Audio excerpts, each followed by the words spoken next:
I just love Trump. That's my boy. Like. Salut tout le monde, c'est Xavier, bienvenue sur Watch Mojo français. Aujourd'hui, on se retrouve pour le top 10 des interviews dérangeantes de stars. Because I expose people to magic. I expose them to something they're never otherwise going to see in their boring normal lives. Pour cette liste, on va s'intéresser à des interviews tristement célèbres de stars qui ont donné lieu à un message troublant de la part de la célébrité ou de l'intervieweur.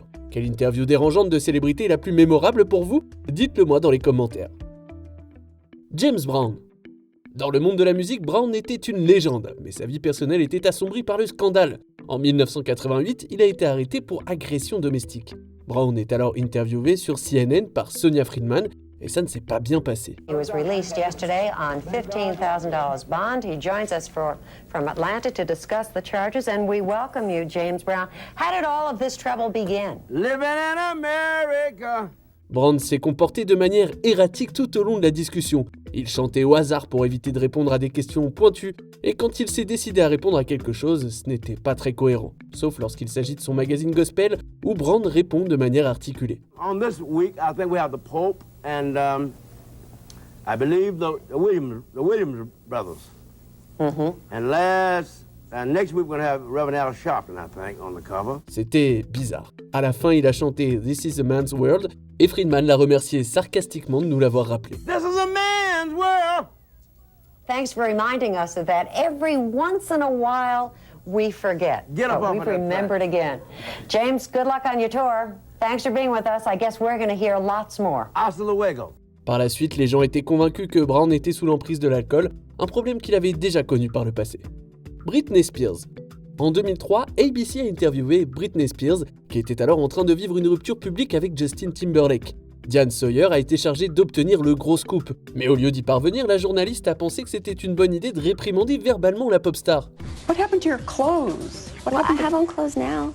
I know, but what's this about? No kidding, what is it about? What is it about? Yeah. It's about doing a beautiful picture. Sawyer a dit à Spears que Kendall Ehrlich, alors première dame du Maryland, avait proclamé qu'elle tirerait sur Spears si l'occasion se présentait. Sawyer a ensuite apparemment souligné avec Ehrlich qu'elle critiquait l'influence de Spears sur les enfants. Because of the example for kids and how hard it is to be a parent and keep all of this away from your kids. Well, that's really sad that she said that. Ajoutez à cela des passages où Sawyer interroge la chanteuse de Toxic sur sa virginité et l'accuse de tromper Timberlake, et on a une discussion incroyablement longue et gênante. You broke his heart. You did something that caused him so much pain, so much suffering. What did you do? En 2021, Spears a publié un message sur les réseaux sociaux pour dénoncer cette interview infâme. In a since-deleted post to Instagram on Monday, the pop star wrote, quote, "Do we dare forget the Diane Sawyer interview in my apartment almost 20 years ago? What was with the you're in the wrong approach? Geez, and making me cry?" Lindsay Lohan. En 2013, Lohan est apparu en tant qu'invité dans l'émission Late Show with David Letterman pour promouvoir Scary Movie 5. You have to be in rehab May 2nd. Are you going to be there? You'll be there, right? Who's taking you to rehab? You don't want to talk about that either, right? Au lieu de ça, elle a été confrontée à une série de questions sur son séjour en cure de désintox et ses problèmes de toxicomanie. Comme elle le souligne, elle n'était pas au courant que le sujet allait être abordé. What are they rehabbing, first of all? What is on their list? What are they going to work on when you walk through the door? We didn't discuss this in the pre-interview. No, but Lohan voit ensuite une liste de ces scandales que Letterman avait notés et les blagues qui s'y rattachent. À un moment donné, Lindsay Lohan semble pleurer à cause des questions constantes de David Letterman. Stop. Oh, she's tearing up a little bit. God bless you. I love you There too. you go. Mais ce n'est pas la seule fois où l'animateur de talk show a été bizarre dans ses méthodes. En 98 déjà, alors que Jennifer Aniston était invitée, Letterman s'est approché d'elle de manière effrayante, a mis ses cheveux dans sa bouche et les a sucés. Kanye West. Ces dernières années, Kanye West, désormais connu simplement sous le nom de Ye, a connu de nombreuses controverses. Mais la plus infâme est peut-être celle où il est arrivé au bureau de TMZ pour une discussion en 2018. What happened last week with the Make America Great Again hat? What are you trying to do with the message you're sending? Well, it was really just my subconscious. It was a feeling I had. Il commence par des réponses décousues avant de se plonger dans sa fascination pour Donald Trump. Et puis West semble suggérer que parce que l'esclavage a duré 400 ans, c'était un choix pour les victimes. When you hear about slavery for 400 years, that sounds like a choice. Like, you was there for 400 years and it's all of y'all? Il va ensuite plus loin en suggérant que la communauté noire est, je cite, mentalement emprisonnée. Ça a incité un membre de l'équipe de TMZ à riposter en exprimant son dégoût pour les commentaires de West. Frankly, I'm disappointed, I'm appalled, and brother, I am unbelievably hurt by the fact that you have morphed into something, to me, that's not real. Par la suite, le rappeur a tenté de revenir sur ses propos sur les réseaux sociaux en déclarant qu'il savait que les gens n'étaient pas enchaînés de leur plein gré. Charlie Sheen. En 2011, l'acteur de Mon oncle Charlie a vu sa vie professionnelle et personnelle s'effondrer en raison d'un trouble lié à la consommation de stupéfiants. The first question America wants to know, are you clean right now? Look at me, duh. Drug tests don't lie. When was the last time you did drugs? Don't remember, don't care. Drug tests don't lie. Scoreboard doesn't lie. Après l'arrêt de la série, au lieu de faire profil bas, Sheen a participé à une série d'interviews troublantes. L'une des plus importantes a été donnée à ABC. L'acteur y a parlé de ses problèmes de toxicomanie et a lâché le fameux message « sang de tigre ». I just have a different constitution, I have a different brain, I have a different heart, I have a different, I get tiger blood, man. Ensuite, il a affirmé qu'il prenait une substance appelée Charlie Sheen et a dit à la journaliste que si elle l'essayait, elle périrait et que son visage fondrait. Yeah, I am on a drug. It's called Charlie Sheen. It's not available because if you try it once, you will die. Your face will melt off and your children will weep over your exploded body. Too much. Quelques jours après l'interview, le contrat de Sheen sur la sitcom a été annulé. Megan Fox.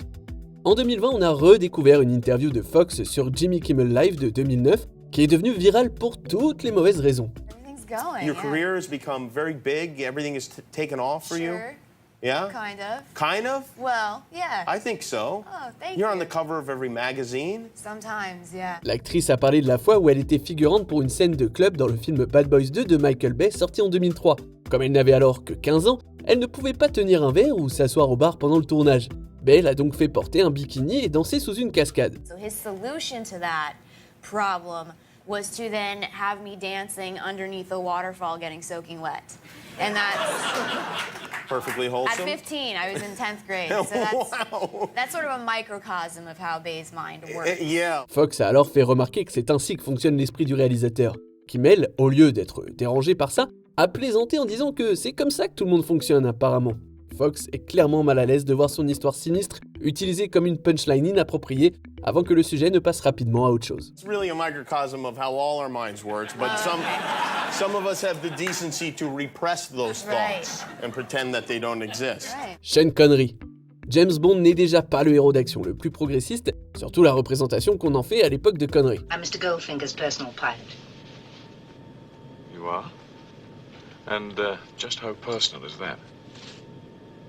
I'm a damn good pilot. Period. Et cette interview de l'acteur reflète certains de ces aspects. En 1987, Sean Connery s'est entretenu avec Barbara Walters de la chaîne ABC. Ayant déjà fait des déclarations problématiques sur les femmes par le passé, il a réaffirmé ses convictions lorsque Walters les a évoquées. Yeah, remember that? Yeah. Yeah. And I didn't love that. I haven't changed my opinion. You haven't? No. Connery a affirmé que si toutes les autres méthodes ont été épuisées, il est normal qu'un homme frappe une femme. No, I don't think it's good. I think it's bad?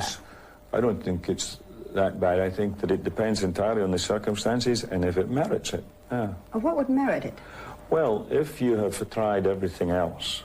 Walters a fait un excellent travail en gardant son calme et en laissant Sean Connery ternir sa propre réputation tout seul comme un grand. It's the last resort. He's not going to do it because he wants to do it. Huh? Wait till people see this interview. You're going to get mail. Le prince Andrew. Alors que de graves accusations concernant Andrew et sa relation avec Jeffrey Epstein circulent, la famille royale britannique s'est rendue à l'émission Newsnight de la BBC pour une interview approfondie afin d'aborder le scandale. Why have you decided to talk now? Because there is no good time to talk about Mr. Epstein and all things associated. Dans l'interview menée par Emily Maitlis, Andrew ne s'est pas excusé auprès des victimes d'Epstein et n'a pas regretté son amitié avec le délinquant condamné. Lorsqu'il a parlé de son propre scandale pour de possibles relations avec des mineurs, son excuse était pour le moins bizarre. You said you went to break up the relationship and yet you stayed at that New York mansion several days. I'm wondering how long. But I was doing a number of other things while I was there. Selon les accusations, en 2001, Andrew était en sueur après avoir dansé dans un club de Londres avec Virginia Giuffre, alors âgée de 17 ans. Il a affirmé qu'à la suite d'une overdose d'adrénaline pendant la guerre des Malouines, il ne pouvait pas transpirer à l'époque. I have a peculiar medical condition, which is that I don't sweat or I didn't sweat at the time. L'interview a fait le contraire de ce qu'Andrew voulait et a renforcé les rumeurs sur ses possibles méfaits. O.J. Simpson. En 1995, l'ancienne star de la NFL a été reconnue non coupable du meurtre de son ex-femme Nicole Brown Simpson et de son ami Ron Goldman. We, the jury, in the above entitled action, find the defendant Orenthal James Simpson not guilty of the crime of murder. Beaucoup de ceux qui ont suivi le dénouement de l'affaire judiciaire ont été stupéfaits par le verdict. En 2018, la Fox a publié une interview réalisée avec Simpson en 2006. La société avait été interdite de la diffuser à l'époque. S'adressant à Judith Regan, Simpson se livre à un exercice hypothétique. Just go back and do the details. Where did you park? To the detail. You park in the hypothetical in the alley. Right. You park in the alley. Yeah. And you put on a wool cap and gloves. In the hypothetical, I put on a cap and gloves. Supposons qu'il était sur les lieux, il explique ce qui est arrivé à Brown et Goldman au cours de cette nuit fatidique. Tout au long de l'interview, Simpson glousse nerveusement en racontant en détail comment il a hypothétiquement tué les deux victimes avec son ami Charlie. Cette interview a fait ressurgir des souvenirs désagréables pour beaucoup et a donné à Simpson une apparence incroyablement suspecte. After that, I don't remember, except I'm standing there and there's all kind of stuff around and What kind of stuff? Blood and stuff around. On arrive presque à la fin. Nous publions de nouvelles vidéos chaque jour, alors avant de continuer, abonnez-vous et activez la petite cloche et les notifications sur téléphone pour ne rien rater. R. Kelly. En 2019, alors que les allégations à l'encontre du chanteur de R&B prennent de l'ampleur, R. Kelly a tenté de se disculper dans une interview pour CBS avec Gayle King. I'm surprised that you agreed to do it. Why are you sitting down with us today? I'm very tired of all of the lies. I've been hearing things and seeing things on the blogs and I'm just tired. Et faut dire que ça s'est retourné contre lui de façon spectaculaire. Avec un comportement erratique, R. Kelly a été interrogé sur les accusations issues du documentaire Surviving R. Kelly. Il a affirmé que tout le monde mentait à son sujet avant de tenter de pleurer, lorsque ça ne s'est pas passé comme prévu, et que King l'a encore interpellé. R. Kelly s'est mis à fulminer de colère.